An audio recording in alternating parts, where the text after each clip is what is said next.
Jack here, JBF Music and Guitar Lessons, back with some of Paul Gilbert's musical goodness for you.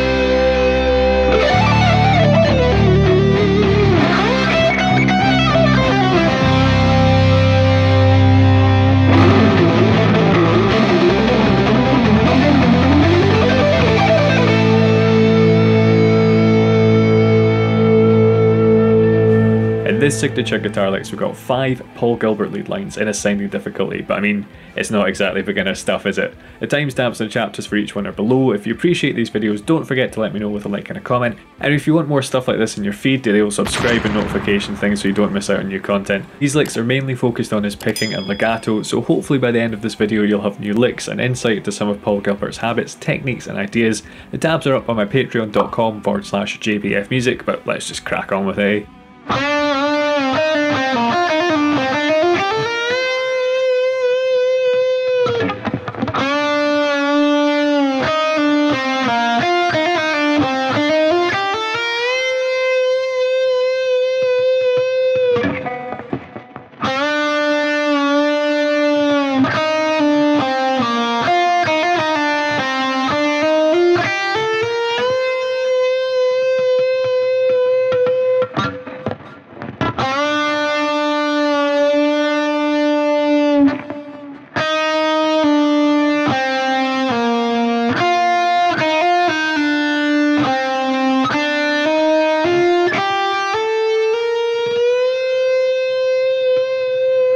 We're kicking off this C minor lick from Scarified with a tone bend and a tiny bit of vibrato. It's really just a bend and dip because it's so fast you can hardly get any vibrato in. For some great tips on adding vibrato to sustain bends, check out the little eye up there. You probably want to use more of the edge of the pick rather than the flat to get that kind of cutting and controlled aggressive sound for these 4 notes. A bit too much harmonic attack there.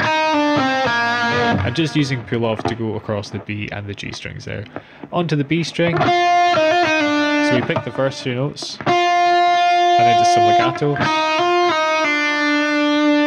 We're picking up again on the G string here. And we've got triplets in the next bar, so another rhythmic change. You're going to hit the B string once and just hammer on. Hit the E string once and same idea, just hammer on. So I switch to my 3rd finger here because I find bending with my little finger. I can just about do it, but it does not feel good. So that's just much easier for me to do. Just do what works for yourself. And as a bonus tip, this pattern,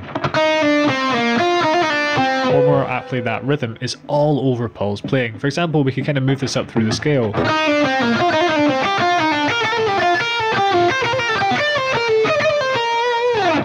So to slow that down, this bit's the same as that lick we just covered.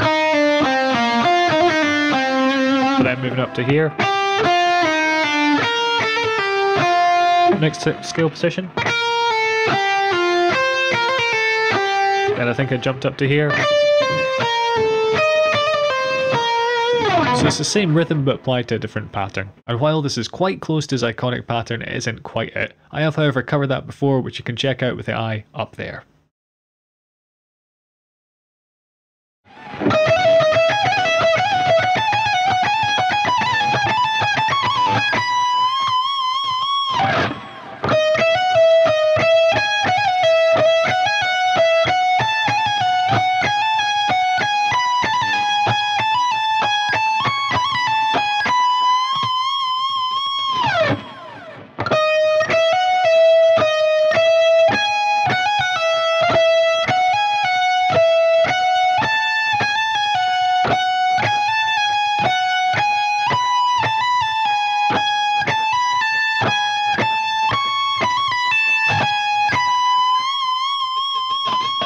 Alright, this is from one of his improvised solos from a Mr. Big show in Japan. This is in the E major or C sharp minor, picking up on the last beat of that first bar. The first half goes,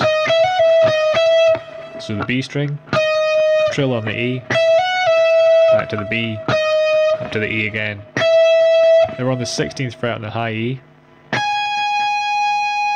And again we're picking the first 2 notes, the 16th fret and this 14th, and then legato. Right.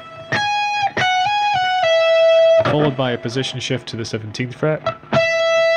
This is a wee bit tricky because we're starting the next phrase slightly ahead of the beat, but provided you just chunk it into those 4 sections as shown by that little overlay, it should be fairly intuitive. If your legato feels a bit weak or stiff, try out some of the tips with the eye up there. But yeah, we just take the same melodic idea up through the scale. So the next place we're on to the 17th. Again, a position shift up to here. Final one here. Ending on a bend with some vibrato. So I tend to reinforce this bend with my first finger, bending the string with my second. I can just get a bit more purchase on it that way. While being a pretty tonally flexible lick, because we target C sharp as the last note, it'll probably work best over that chord, or indeed any chord from E major with a C sharp in it. I suppose we're really outlining an E major, F sharp minor, G minor, A. If I stick that in the backing, hopefully you can hear it underneath this lick.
All the way back to Racer X's album Second Heat and Sunlit Nights. If you've never given that album a listen, it is well worth a look in. Paul Gilbert and Bruce Boyer, sorry, I'm never sure how to pronounce his name, they totally slay all the solos with some really great harmonised runs and just some insane string skipping as well. Anyway, my fanboying aside, this is a C Lydian lick. I think the first note is there, the one I've put in brackets, but play it at your own discretion.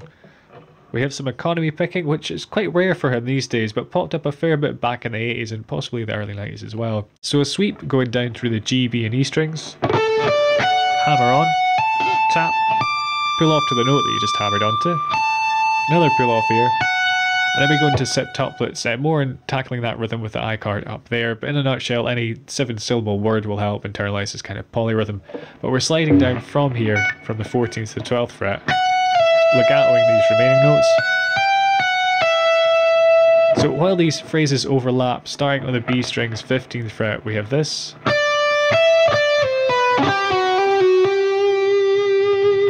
Picking the first 3 notes, then pulling off, rolling the first finger onto the G's 12th fret, sliding down a semitone, hammer on, pull off, then picking this last note, a little bit of vibrato as well. Wrapping it up by picking these 4 notes, hammering on, pulling off, pull off, slide down, hammer, pull off, a mini upward sweep across the B and the G strings,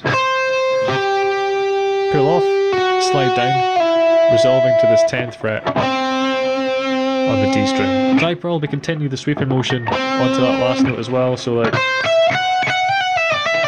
starting to sweep, and then just kind of rest on this hand here, ready to hit that note whenever I need to get it.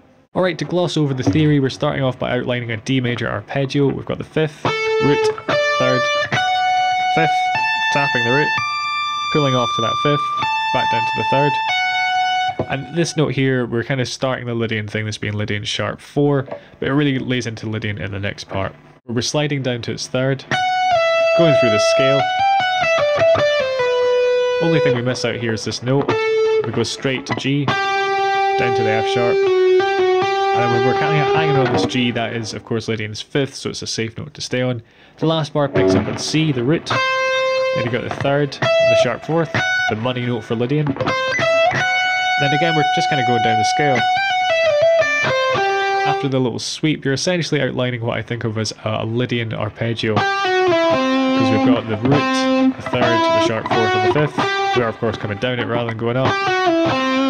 The same difference in terms of the notes. Admittedly, I'm being a little bit sparse on the theory here because modal licks at this speed are maybe more about an overall contour, starting and ending on target notes or hitting ones in between like how we landed on that G, its 5th, rather than each note being meticulously chosen.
Okay, from Paul Gilbert's terrifying guitar trip, which I just prefer to the technical difficulties version of the song, although they are basically the same song. Anyway, this E minor lick includes a real staple of Paul's playing, namely that pattern. Sadly, as far as I know, there isn't really any clever trick or workaround here. It's just a case of getting comfortable with either changing the strings on the outside if you start it down, like I tend to do, or on the inside if you opt to start on an upstroke. The picking pattern in the video with the little eye up there is the simplest exercise I've come across for working on this particular problem. Having said that, some very light palm muting, depending on your preference, can really help keep this kind of thing clean. But if you take anything away from this video in terms of signature licks, it's just Paul Gilbert all over. And the next part some of you may recognise from my Paul Gilbert's terrifying triplet technique video. Shout out to the Lick Squad Elite. You guys rock. But yeah, what we want to do is hammer on these notes on the D string, so you're just picking one and going hammer hammer. And use that time to hop over onto the G string where we pick the notes. We then have some really cool bending that he does here. You got a semitone bend, a tone bend, and then another tone bend. What I think he does is just hits it once, and you get this really kind of cool sound from just hammering on the bends. So you're just picking that once, bending, return to pitch, probably hammering that one on, and then sliding my hand up to the 14th fret, I think. So it was a bit sloppy, but you want a semitone, tone, tone, for that part. After this final bend, release it to pitch, 12th fret on the G, down to 14th on the D. You might find it's easier to pull the bends down, or push them up, if you prefer a bit more tension. Experiment with both and see what feels the most comfortable and is the most clean. Again, let's gloss over the theory. We start on B, which is E's 5th, and this note that we keep hitting on the G string, you probably guessed it, it's an E. So basically what we're doing is going between the 5th and the root of the underlying chord, an E minor in this case. The bends go like this, from the 2nd targeting the flat 3rd, from the flat 3rd targeting the 4th, from the 4th targeting the 5th, back to pitch, down to the flat 3rd, and root to round everything up. So you can see the usual suspects of root, flat 3rd and 5th. The chord tones really help cement this lick's tonality.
And if you're still with me, give me an my blistered fingers in the comments.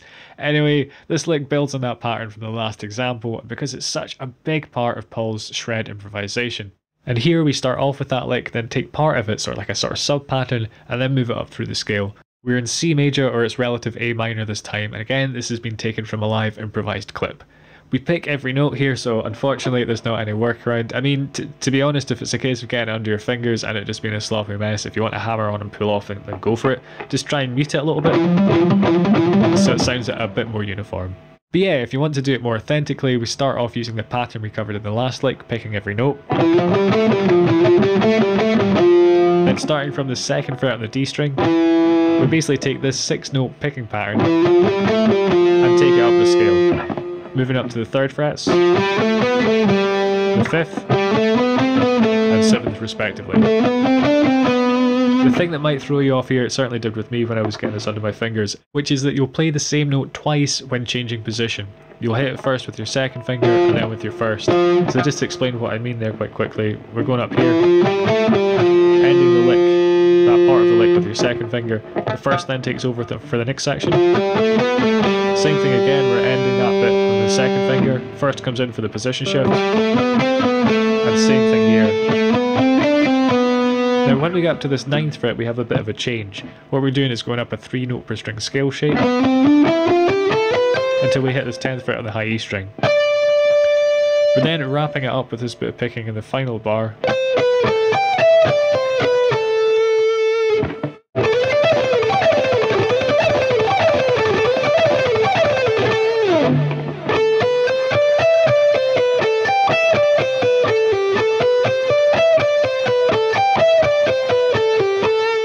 Let's do that a little bit slower again.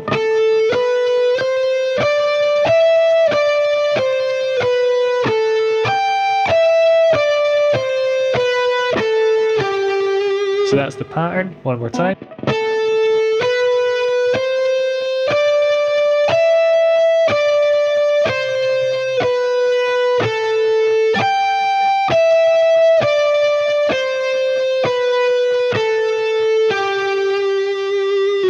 If you enjoyed this and want even more Paul Gilbert licks and tricks, and let's face it, why wouldn't you? He's a fantastic player with amazing ideas. Check out that video there. This has been Signature Guitar Licks, that's the playlist there. But yeah, hit subscribe to keep up to date with the channel, leave me a comment, check out the tabs on my Patreon, and enable all notifications by ringing that little bell on the side if you feel so inclined. Cheers guys.